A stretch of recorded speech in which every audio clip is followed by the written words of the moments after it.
In today's video, I'm going to teach you how to use Zoho Desk. We'll walk through each core area so you know what it does and how to use it together in daily support.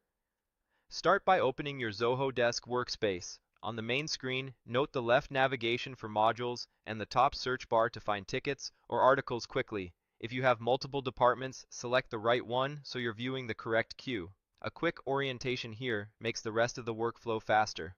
Open tickets. This is the heart of your support. You'll see views like open or on hold, plus any custom lists. Use filters for status, priority, channel, or assignee, and sort to surface urgent items first. Open a ticket to view the conversation alongside customer details and related items. Reply to the customer. Use private notes for internal collaboration and update status, owner, and due dates to match your service levels. Save any view you use often, so it's one click away. Next, go to the knowledge base. Articles here capture proven solutions and reduce repeat questions. Browse categories to see what's published, and check drafts if you're preparing new content. Open an article to confirm clarity, images, and tags, and make sure the title answers the question customers actually ask. From a ticket, link a relevant article so the customer gets a consistent, approved answer. Head over to contracts. This section shows who is covered, for how long, and under which terms. Review status, start and end dates, supported products, and any limits on incidents or hours. Knowing entitlements at a glance keeps prioritization and escalations aligned with agreements. Open customers to see the people and organizations you serve. Inside a record, you'll find contact details, recent tickets, linked contracts, and custom fields your team tracks.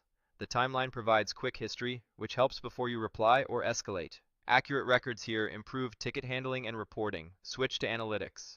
Dashboards visualize trends like ticket volume by channel, first response and resolution times, backlog by priority, and top self-service articles. Adjust date ranges and filters to focus on a team, agent, product, or department.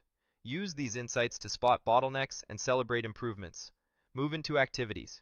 Treat this as your to-do list inside Zoho Desk. Review or create tasks linked to tickets and customers, set due dates and reminders, and log calls or meetings. Keeping activities tied to records adds context during handoffs and prevents duplicate follow-ups. Finally, open community. Here, customers and agents collaborate in forums to ask questions, share solutions, and suggest ideas. Browse active topics, contribute helpful replies, and mark accepted answers so others can find them quickly. A healthy community reduces repetitive inquiries and feeds your knowledge base. That's the tour. By moving through tickets, knowledge base, contracts, customers, analytics, activities, and community, you'll have the tools to help customers efficiently and learn from every interaction. Pause the video to explore your own workspace, then put these sections to work in your daily flow.